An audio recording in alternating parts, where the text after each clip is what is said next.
Welcome to Life with Danny Duncan, where we talk about everything from nutrition, movement and mindset to the bullshit that's been holding you back to live your best life, completely raw and unfiltered. I'm your host, Danny Duncan. I'm a featured nutrition and fitness coach, author, business owner, speaker, mum of 3, including twins, and I'm going to let you into the behind the scenes of my life. Oh, and we'll have a bit of a laugh along the way, don't worry. It won't all be serious. I'm going to be the one to make you get uncomfortable with your reality and challenge you to make changes for good. So if you're feeling stuck in where you are in life and are ready to change, this podcast will unpack the reasons why you may be feeling this way and help you with tools to make changes in your life. There's no bullshit here, just real talk. So if you're ready, well, let's dive in. There's no time like the present. All right. Hello and welcome back to Life with Danny Duncan. I am so excited for our first guest on Life with Danny Duncan, who is Emily Chadbourne. We're going to chat about all things allowing excuses and shitty behaviours. But before we do, welcome, Em. You're a mindset coach, a mentor of women in their 40s who gives permission to people to live their life their own way, to change direction. If you want more out of life, you're so funny, you're hilarious, and you're not afraid to just be you with the no bullshit attitude, which I think is why we get along so well. But what was the moment you realised you wanted to live a different life and just be you? The moment was, I don't even know if I've told you this story, Danny, actually, but I was in my mid-30s. I was waiting tables for $20 an hour. I had no prospect. I was going absolutely nowhere. I was spending all of my money on alcohol and partying, and I just split up with my boyfriend. I'd just been dumped. If I'm going to be really honest, I made that sound like it was a mutual agreement. He dumped my ass. And we had gone to a friend's engagement party and we both got absolutely hammered. And I ended up having this screaming match with him in the middle of this engagement party. All of our friends were there. And the next morning I woke up and I was so humiliated and I was so ashamed of my behavior. And I was also the most hungover I've ever been. And I threw up in my hair. I was so hungover. Lovely. And that moment for me, like, literally lying on a cold bathroom floor with my own vomit in my own hair, I kind of like stood up and looked in the mirror and like my fake eyelashes had cemented themselves to one of my cheeks. My lipstick had kind of like stained the other half of my jawline. I just looked like this absolute fright with all my own vomit in my own hair. And I remember looking at myself at that moment and thinking to myself, you have got to change this. Like, you have got to stop waiting for somebody else or something else to happen and make this better. Like, you are the only person that is responsible for where you are right now. And that it never occurred to me before. Yeah. I know that sounds like a ridiculous thing to say, but I'd spent all of my life thinking that the universe was in charge and that I was just kind of like, things were happening to me and I had no control. And as a result, I was trying to control all of the things that I couldn't control. So I was just anxious. Yeah. And it was in that moment, that kind of rock bottom moment where I looked at myself and I thought, I actually don't like who you are. Yeah. And I knew that had to be the first step, was like working out how I could like myself enough to change. I love that. And take control of your life. And where was it going? Yeah, totally. Yeah. Because look where I had ended up. Yeah. Yeah. You know, I was 34 and not just broke, in a huge amount of debt, and I was waiting tables for $20 an hour. Yeah. That was it. Yeah. That was my life. And I think you're really depressing. You know, how old are you now? 42. 35 wasn't that far away, really. And what you've managed to do in that time is awesome, just from changing that mindset, right? And going, actually, you know what? Yeah, this is not who I like. This is not who I want to be. And you have the power to change. That's so powerful. It's making a decision, isn't it? Yeah. There is such power in making a decision and then making that decision your reality. And theoretically, that sounds really easy to say. And in reality, it's much harder, right? Yeah. Because it takes discipline and it takes sorting through your belief systems and it takes sometimes changing the community of people around you and all the things that really we don't want to do. Totally. Like, really hard stuff. And like you said, it does sound easy. The alternative, like you kind of have to decide which version of hard you want to live. Yeah, 100%. Yeah. In that moment, I realized that I was no longer willing to tolerate the version of hard that I was living. I was going to choose a different type of hard. Yeah. And I love that you said before you made a decision. You know, Michael Jordan has that quote that he says, once he makes a decision about something, he never has to think about it again. And that, again, sounds simple, but I love it because it basically says, make the decision and then just don't think about it again. You know, whether that's I'm going to start working out, whether that's I'm going to start drinking more water or stop drinking or stop smoking or whatever it is, make the decision. And then next time, he said it takes away that push-pull, right? So next time someone offers you something, you just go no. And I know it sounds simple in theory, but it is a whole mindset shift. Yeah, I did that with alcohol first and foremost. Yeah. The second way I've used that was actually with exercise. I used to be one of those people that would wake up in the morning and immediately my excuses would take charge of my brain. Yep. The amount of energy and time and bandwidth that I spent working out whether or not I would go to the gym that day was exhausting. It was just so much easier when I just decided I was the person that went to the gym. Yeah. Because the exhaustion is in the choice. Take the choice away and it's just so much more simple. Totally. And so much more time, don't you find? Like more time, like, oh, I've got all this time now. When before I was like using all my time worrying about what I was going to do, you know? So yeah. I love this. I'm so excited about this conversation. We could chat all day. Before we get into our topic for today on our podcast, I do want to ask a question that I ask every guest when we start. And you are our first guest, so you're the first person to answer the question. So just a little bit of an icebreaker. What is your most laugh out loud, cringeworthy moment? Oh, God. Of my life? Of your life, yeah. Oh, there are so many. My biggest laugh out loud, most cringe-worthy moment. I can't think of a singular example, but I know that I do this all of the time. And that is whenever I'm out of sync with my authentic self, whenever I think I need to impress somebody, or whenever I'm in a situation where I feel overly conscious about who I am, I try and turn into somebody else. And I try and become the most impressive version of myself. I try and engage people in conversation that I know nothing about. Like I'll suddenly oh yeah, let's talk politics. Like I am actually getting more and more into politics because I think it's important that you know what's going on in your country and all of that kind of stuff. But I'll be like, yeah, let's talk about the Middle East. I haven't got a clue. What are you doing? What are you doing? And the amount of times that I have found myself in a space of imposter syndrome because I felt imposter syndrome. Yeah. Does that make sense? Yeah. So it's like you within you. Yeah, 100%. Yeah. I felt like I wasn't worthy of being in the conversation. Yeah. And so I would pretend like I had something to say in that conversation. And I'm doing that much less now. Yeah. And I'm also calling myself out on it now when I find myself in that situation. Yeah. And that's why it's a laugh out loud moment, because I have to laugh at myself to get out of it.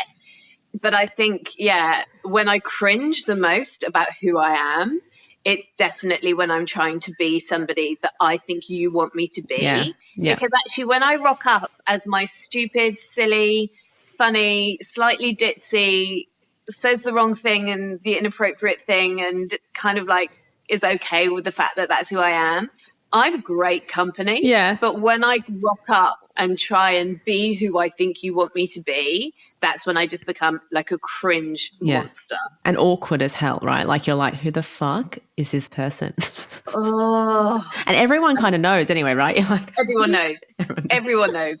And you think no one knows. It's like I have to reset myself. I'm like, hang on a minute. Can I just restart? Stop and start again. Oh, so funny. Yeah. All right. Well, let's get into today's chat. I want everyone to remember that we are coming from a place of love when we are talking about these things. Em and I are both raw, unfiltered, and, we have a lot of work each individually when it comes to mindset and stuff as well. So it's always from a place of love.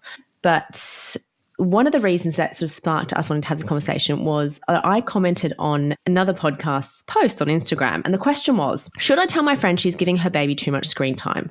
And then the next slide, it says the baby is 1. And the amount of messages, the comments on this post was all like, no, mind your own business. No, don't tell her. No, who are you, Karen? Don't say anything. No. And I went, yeah. I just literally one word, yes. And then my notifications went off and the amount of women damning me, slamming me and being like, why would you do that? Why would you? No, it's up to her how much screen time. And I thought, oh my God, where are all the people that actually agree with me? They're staying silent because all these other people are getting validated And there's this toxic empathy. And then it got us talking, right? Because we were like, there's this toxic empathy around validating our poor choices and behaviors and our shitty behavior to make us feel good. And I realized that, well, what are friends for? Like, if you can't tell your friend what you honestly think, then that's not a friendship at all. And I would hope my friends would tell me the truth. So it got us talking about this whole why we allow and excuse shitty behavior and excuses and not actually saying what we mean, and why are we so afraid of telling people how it is. Can I really appreciate that you opened it up by saying, we mean really, really well, because probably a lot of what people are going to hear today might be really confronting. Absolutely. Because the truth is really confronting. Yeah. And we like to seek out people that will reaffirm our standards and our values and our beliefs. Yeah. It's why the social media algorithm works so well, right? It's because, we say, I believe in this, and then the algorithm just feeds us more and more and more of it. Yeah. And so that reaffirms our belief. And now I've got more evidence, and I'm seeing more evidence, and that reaffirms my belief, and that makes me feel like I'm right. It makes me feel like I'm safe. It makes me feel like I'm connected. Yeah. And this is where we see all sorts of wonderful things and all sorts of awful things, right? It's creating division, it's creating polarization, it's creating extremism. And in some cases, it can be really, really dangerous. Yeah. And the universe is like one giant algorithm. Yeah. Our brain will constantly seek out what we want to see and what we already believe to be true. Totally. Which is why, they say all the time, don't they, that you become the sum of the 5 people that you hang out with the 100%. most. Yeah. Yeah. Because if I'm hanging out with somebody who is not into health and fitness, who would always feed me an excuse not to go to the gym, yep, who would happily validate the fact that I've just had a pint of ice cream on the sofa with me, then I am always going to fall in line with that behavior. That's where my standard will be as well. Yeah, 100%. And I remember back in the day, it took me a really long time to get into exercise because I've always been quite thin. I've always been a size 8, 6 to 8, maybe at my smallest at uni when I was very unhealthy, a 4. Yeah, yeah. And because I've always been in a small frame, in a small body, I never thought I needed to exercise because I always thought that exercise was about being thin. And that's what we all think in our 20s, right? That's what we all think in our 20s. Yeah. Absolutely kind of. You can't see past the end of your nose, can you? Like, I'm in my 20s, everything's fine. I've got no health conditions. I'm skinny, it's fine. Yeah, 100%. Yeah. And it really has taken me into my late 30s, early 40s to realize that actually exercise has got nothing to do with my appearance and everything to do with the maintenance of my body in the same way that you maintain your car by taking it to the mechanic, right? 100%, yeah. And when I first started getting into exercise, and it was such a shift in mentality and such a shift in behavior, I would go with my friend who was also called Emily. Yeah. Okay? So that's quite confusing, but we're both called Emily. Yeah. Very, very sweet. And she would pick me up on the way to the gym.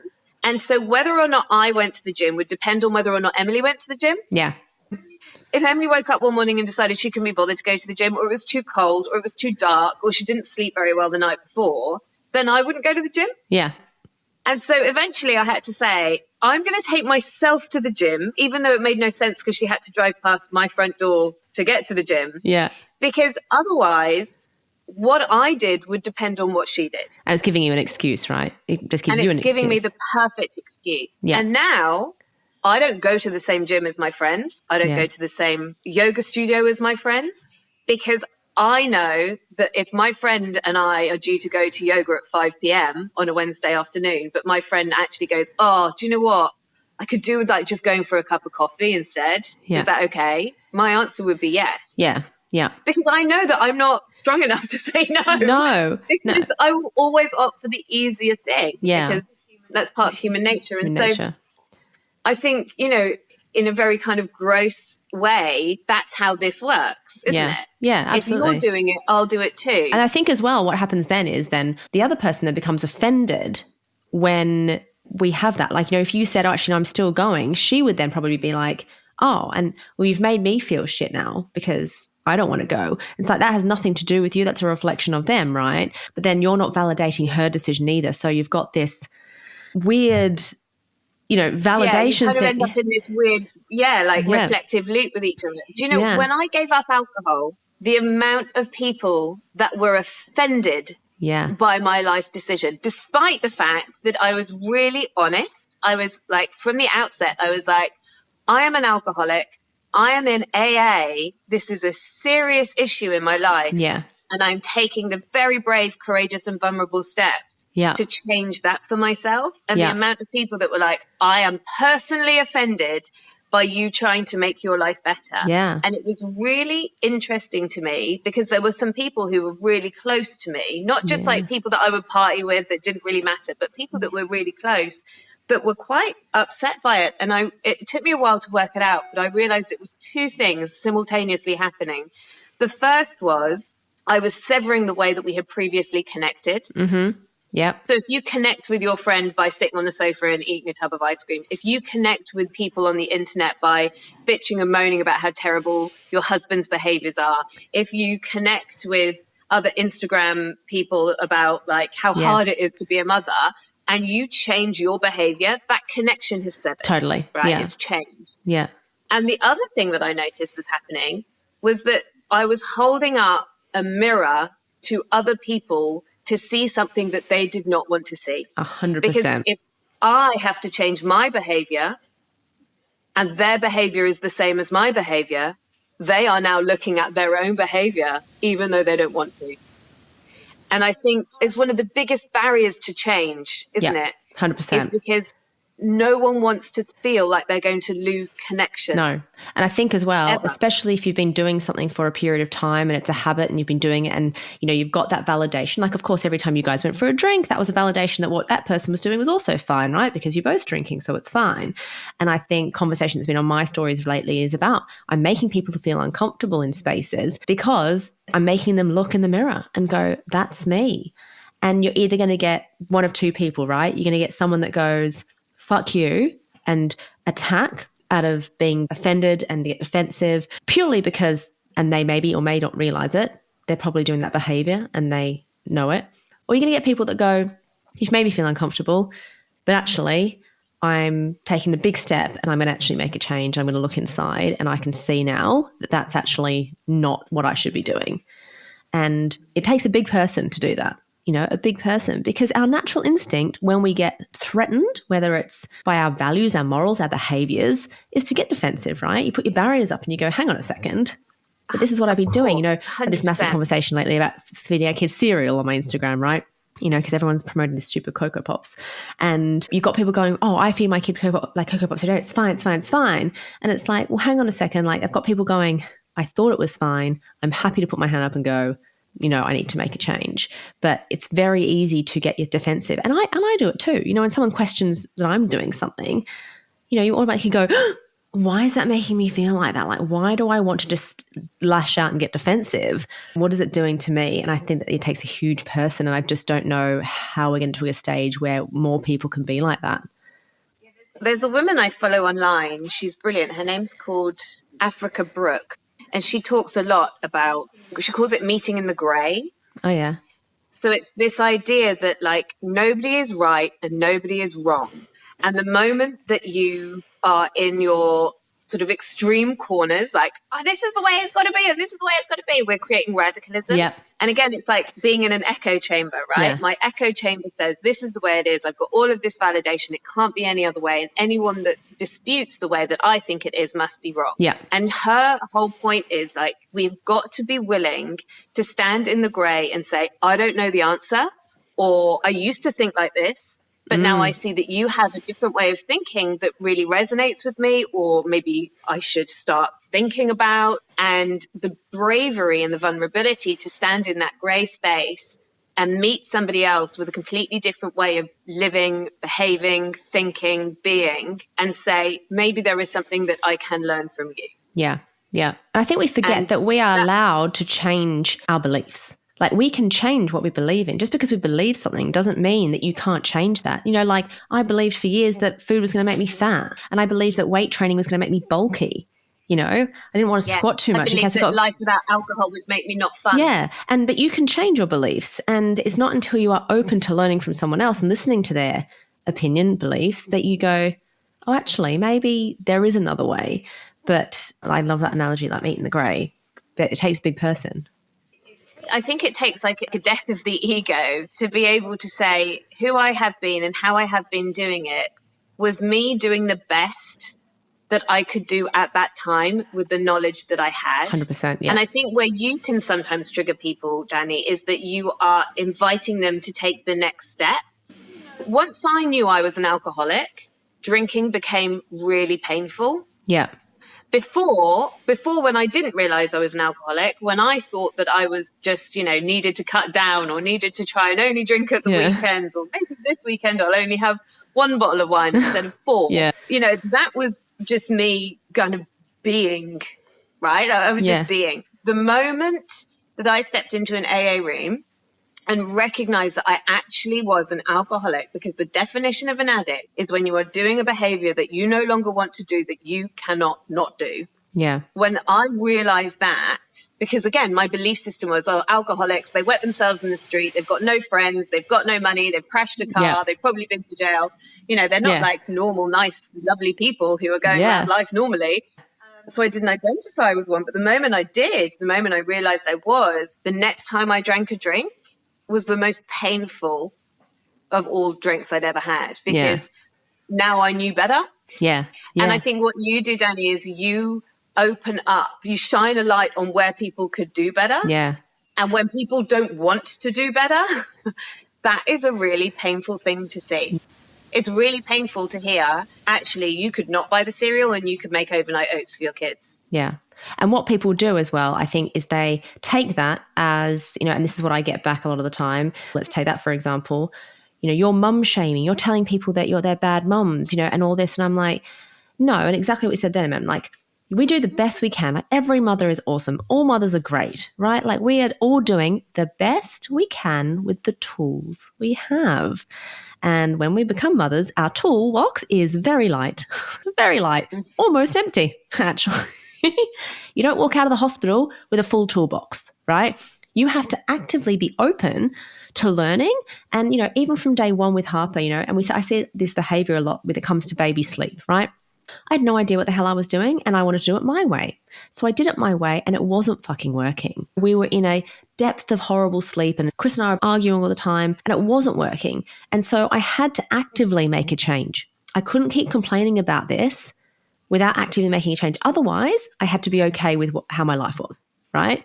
And then I had to go and get more tools. I had to reach out and I had to pay for some tools and get some tools. So we got sleep training, right? And then as my parenthood journey has gone on, I've gotten more tools. And so what I try and do, and people don't like my delivery sometimes, and that's fine. And we know what we both say. If you don't like how we deliver, then go find for someone else. There's lots of people you can follow on Instagram. But I'm trying to give you the tools that you don't currently have. And yes, you are doing the best job you know how. Like, I'm not saying I was a bad mother for 5 months with Harper. I was just doing the best I knew with the tools I had. Once I got more tools, it was fine. And then when I had the twins, I had those tools ready, right? I was like, oh, look, my tools are here, ready to then do what I had to do with the twins. So the beginning of the twins' life was so much calmer and better because I had these tools. And as I learn and as we all go, and I always say, no one's at the end of any journey. We're always in the middle somewhere, right? And like, I look back and go, well, I gave my Harper Weet-Bix 3-4 times a week, 3 years ago, because I had still not understood the huge impact of ultra-processed foods and her energy levels through the first part of the day with those sorts of foods. So I then did some more research. And as I did more research, my toolbox grew. And I think that's what people have to stop and go, hang on, maybe I just don't know what I'm talking about, or maybe I just don't have enough tools in this area to help me. And this person actually does, so maybe I should listen. But it's much easier to just make excuses for your poor behavior and your actions, whether you think it's poor behavior or not, because it validates you as a parent, and especially parents, I suppose, and mothers. We get defensive, right? When someone questions our parenting, you're questioning the most important thing in your life, right? So it hurts. And I think that's when, we have to really be like, okay, where am I getting new tools from? And be open to that, because like you said, like, there's no right or wrong. There's just growth. Yeah. Yeah. I'm not a mother, so I'm always really, really, I guess, careful about, using motherhood as an example, but almost all of my friends are mums. And I've got a friend who decided quite early on to co-sleep with her baby and to be one of those mothers when the baby cries, she's there. Mm-hmm. And that for me sounds like absolute living hell, but all good. That's her decision. That's what she's decided to do. Yeah. And what I respect about her decision is that she is aware of the consequences of her decision. Yeah. So Perfect. she knows that in some ways she is making life a bit harder for herself because she's choosing not to do sleep training, because sleep training in her mind, with her belief system, with the way that she wants to raise her child, does not work for her ideology. Perfect. Yeah. Absolutely fine. Absolutely fine. She also now knows that her entire evenings are given over to her child. And the result of that is that there is some detrimental effect in her relationship. Yeah. She's aware of that. It's like, do you know the consequence of your actions? Yeah. And if you do, and you are willing to own it, that's so fine. So fine. What you can't then do is moan about, oh my God, I never get any sleep and my baby needs me all the time. And because you are always the creator of the reality that you're experiencing. And if you're not the creator of the reality that you're experiencing, because sometimes the universe has a hand and just does random weird stuff, you are still the creator of your reality because you're always choosing how you respond to the experience that you are having. I think what happens in terms of like things like nutrition or screen time, like, do you know the consequences of giving your kid that much screen time? Yeah. Do you know the consequences of feeding your children highly processed food? And unfortunately, we live in a society where information is skewed and algorithms are at play, and a lot of people are making a lot of money from ultra processed foods and flogging screen time. So it can be really hard to find out that information. But I think when answers come your way and they may destabilize the way that you have previously thought or the way that you've previously parented, and the idea of taking the iPhone off your baby or your 2-year-old or your 5-year-old or your 10-year-old can feel quite overwhelming, because there will be a fallout for a while. There will be a consequence to it. But, you know, I think once you learn what the consequences are, you kind of have to show up for that as your new reality. Yeah. And that's, like you said, whatever you do, whatever choice you make, there's going to be an element of hard, right? If I remove the iPad from my 1-year-old and she starts crying, it's going to be hard for me. If I don't go for my walk or my run or my workout, what's my hard, right? Like you said before, you have to choose your hard. Do you want it harder later on when your kid won't stop watching TV and they've got maybe behavioral issues and they can't concentrate and they won't go outside and play, and potentially, you know, I mean, now we're talking extremes, like, you know, it leads to obesity as well because our kids aren't moving as much, right? Do you want that hard? Or do you want potentially a week of a kid crying and getting crappy because they don't have their iPad? You know, like, choose your hard. And it's the same thing with working out. Do you want to be in doctor's offices on medication, potentially with type 2 diabetes and cancer later on? Or do you want to just get up and just do the hard thing now? Because the only way for something to get easier is to push through the hard. In our society, we all want ease now, right? We want it now. 8-week challenges, lose weight now, do this now, make money now. And you see it everywhere. Like, I can't tell you how many times I've opened up my phone to see so many women on Instagram being like, today I made $250,000. And it's like, did you though? Because, like, A, is that true? And B, your reality is not my reality and your journey is not my journey. And so I think we all just have to slow down and realize, okay, we have to choose our hard. And it goes across, you know, obviously loads of different areas as well. And even the same with alcohol as well. And I know we were talking about this because of your journey with alcohol, but we were talking about some memes, and I brought some up because I think memes are the perfect validation point, right? You share a meme when you're doing something and you want validation because it's funny, people laugh and people relate. So then you get this huge amount of validation back. And there are so many about alcohol as well, right? Me, plenty plans today. Actually, I'm super busy and she's drinking a bottle of wine, you know? And it's like, even things like, no kids, mummy said she needs more wine, not more wine, WHINE. You know, even yesterday morning, I dropped Harper off at school. I forgot a water bottle. So she had a little bit of a meltdown because, mummy, I can't just hand out the bottle. I need my water bottle. Meltdown. And this mum said to me on the way out, oh, babe, you're going to go need a wine. And I was like, no, I don't need a wine. I don't need a wine. I actually don't need anything. But I feel like that's not actually going to make me feel better. That's going to make me feel worse. And when does it become funny and banter and a meme? Or when does it become something a bit darker? And are we actually making excuses for making poor choices? 100%. And again, it's like the quickest route to connection is comedy, right? It's laughter. Yeah. And I noticed myself do it as well.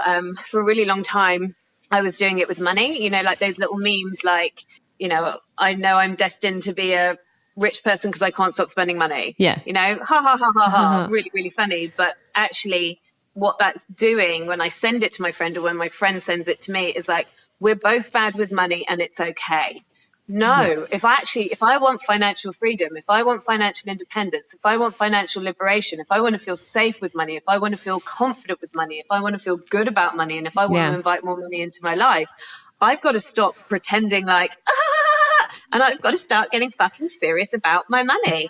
I had a massive skills deficit when it came to money, huge, massive skills deficit. And so I am learning about bridging that gap. Yeah. And it is humbling.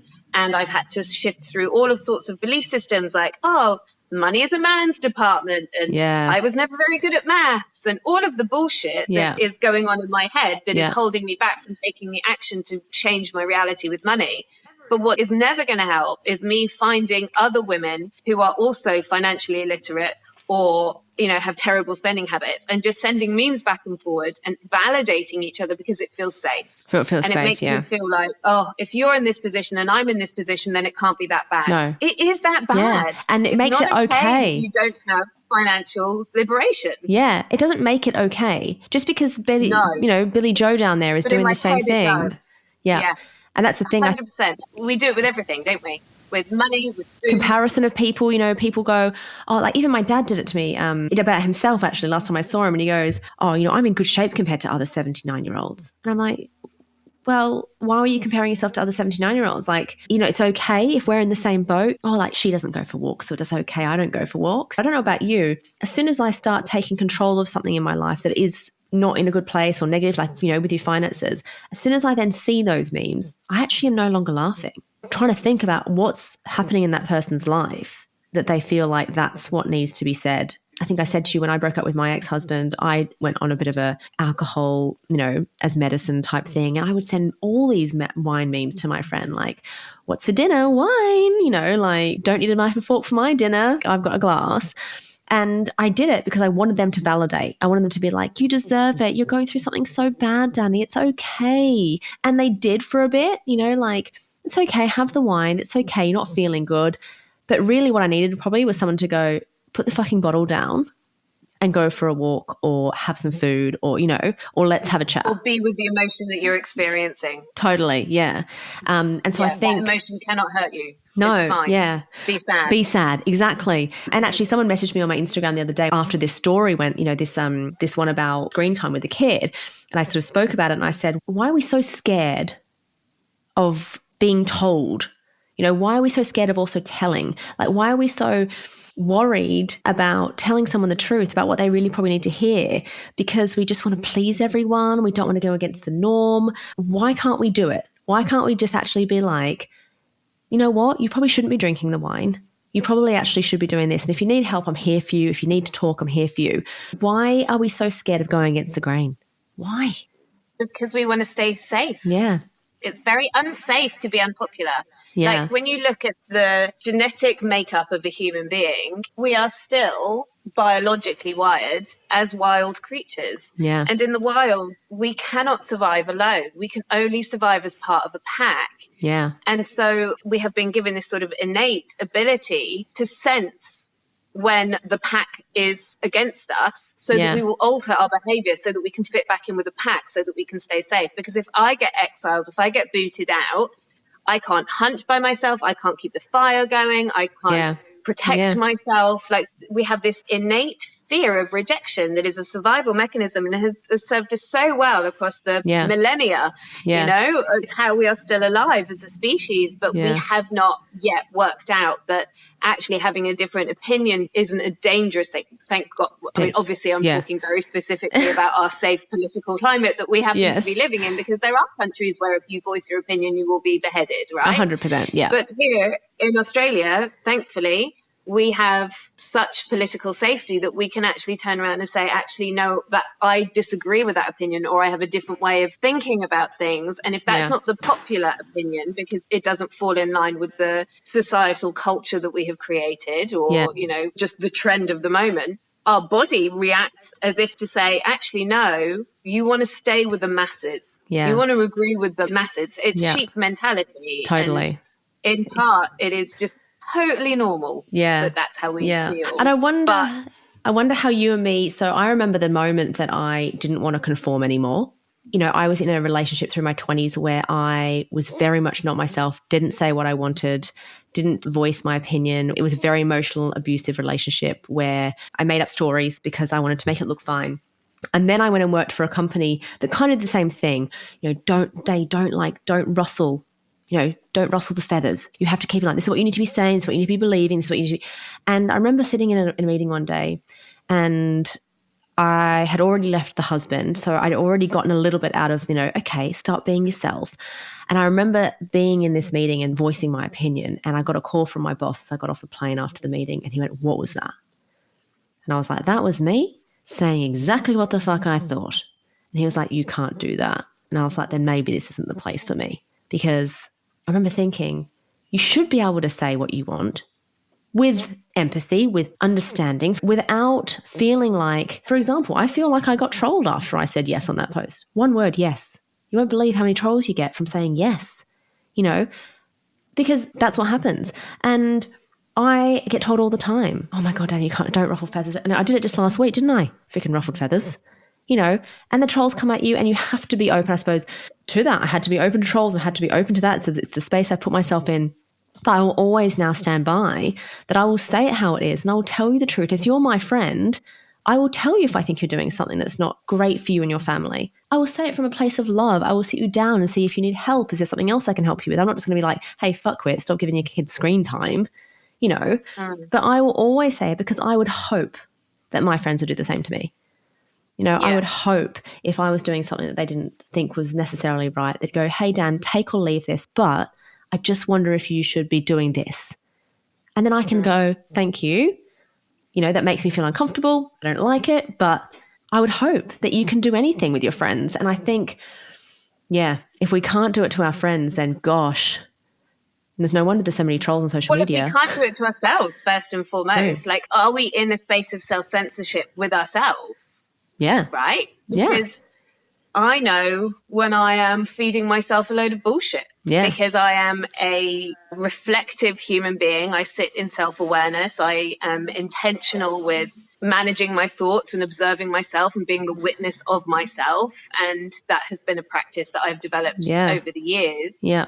And I certainly wasn't like that for many, many, many years. And as a result, I believed my own bullshit. Yeah. I genuinely believed my own bullshit. And I think when we get to a point where we can have a really honest conversation with ourselves from a space of love and compassion, then we can begin to have those conversations with other people and we can receive those conversations from other people. But if we're not in a space where we can at least have that relationship first and foremost with ourselves, it's really hard to take on that feedback and it's impossible to give it. Yeah, I think what you said there is really powerful. Like, I think definitely start believing our own stories, right? And they can be some of the most toxic stories. You know, you start believing your own monologue and you feed yourself these excuses like, "I can't do this because of this." And that's what you start believing. And it's like an affirmation. If you keep saying it to yourself over and over again, eventually you're not going to think there's another way.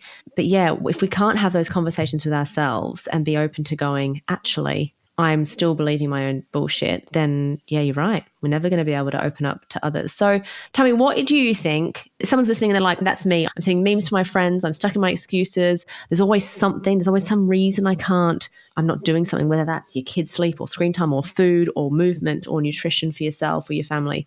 What can people do to change that mindset shift? How do I change this? How do I start? I think the first question you have to ask yourself is, how do I want my life to be? Who do I want to be? You know, do I want to be a parent who has really firm boundaries that her children can feel really safe with? Do I want to have a family that is fit and healthy and calm and able to regulate their emotional state? Do I want to be the sort of person who, you know, has a fall at the age of 60, breaks a hip and then has to go into an old people's home prematurely? Yeah. Or do I want to be the sort of person who really trusts her body, right? Who feels vibrant and strong and energized in her body every day? So you have to start by asking yourself, what is it that I actually want? Not what am I willing to tolerate?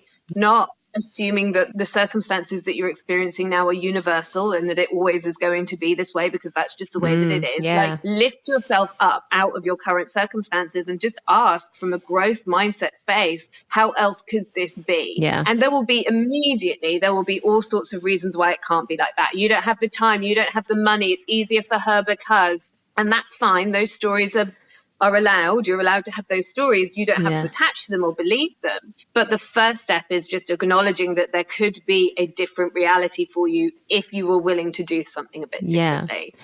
And then I think the next step is to go and find somebody who's already living that reality and ask them how the fuck they did it. That might be on a podcast. It might be private coaching. It might be group coaching. It might be reading their book. It could be watching their YouTube. It doesn't matter what it is. You know, for me, when I had no money, I was so in debt. This was before podcasts. But I just started watching people on YouTube and listening to how they spoke without dumping friends, without, you know, disconnecting from the people that I loved. I just formed a new community around me online, that were living the life that I desired. And I started hanging out with them virtually.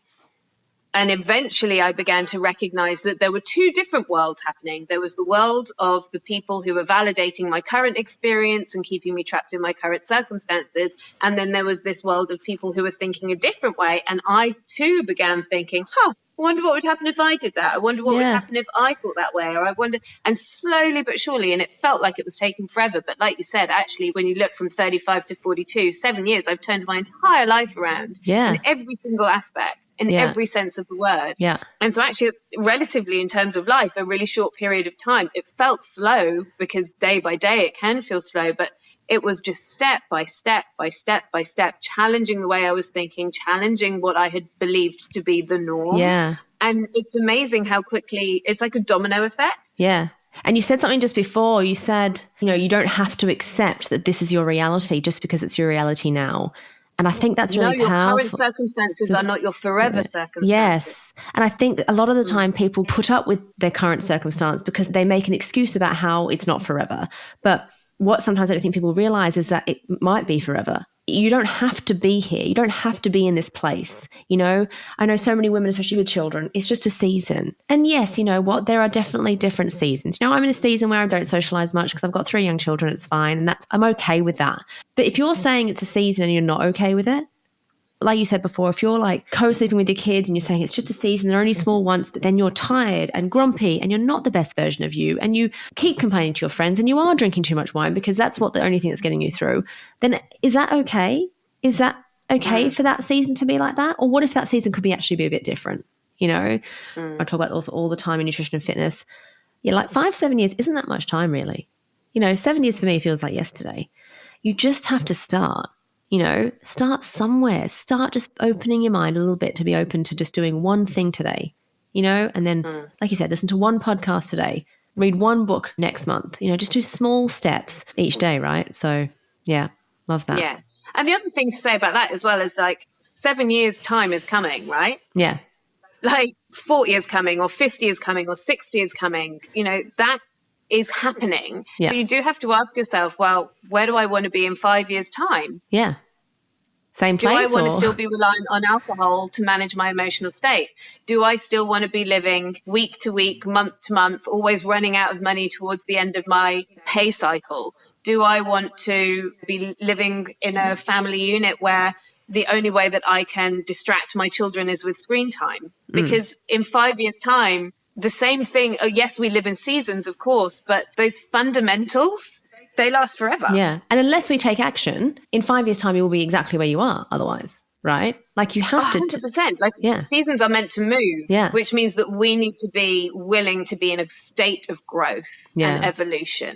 Because otherwise you will get stuck in a season. You'll get stuck in a mindset. And that's when we begin to see people say things like, well, this is just the way that it is, isn't it? Yes. It's like, no, actually, it's not the way that it is. It's the way it is for you because you've become so fixed that this is your reality and it can't be changed. Yeah, and if 100%. you don't believe something can be changed, you won't change it. No. And then if you're getting validated left, right and center, right, with this toxic empathy going around with women, especially where it's like, it's okay, don't worry about it, we're the same. And everyone's making themselves feel better and everyone's making themselves feel okay with the shitty behaviors, then you're literally going to go nowhere, and you're literally going to be stuck in that same place, making the same excuses with the same grumpy attitude in 5 years' time, and wondering 100%. why your life hasn't changed. Yeah.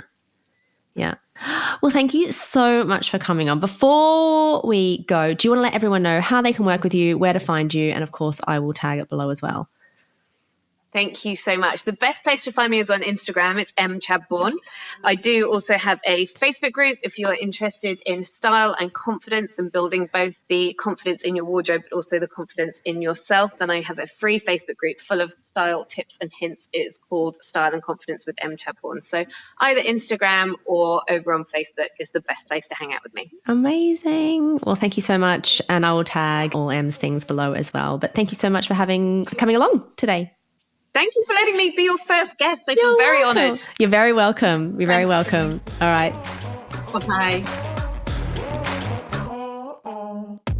Thank you so much for tuning into today's episode. If something resonated with you, click follow so you don't miss the next episode, and send me a DM on Instagram @thefigure_. It means the world to me to know that you're loving these episodes. If you're wanting more accountability and tools to implement changes in your life, head to the link in the show notes and book a free call with me. And if you want to get started right now, download our free resource, 5 simple things that will change your life. I can't wait to be back in your life next week. And trust me, you won't want to miss this episode.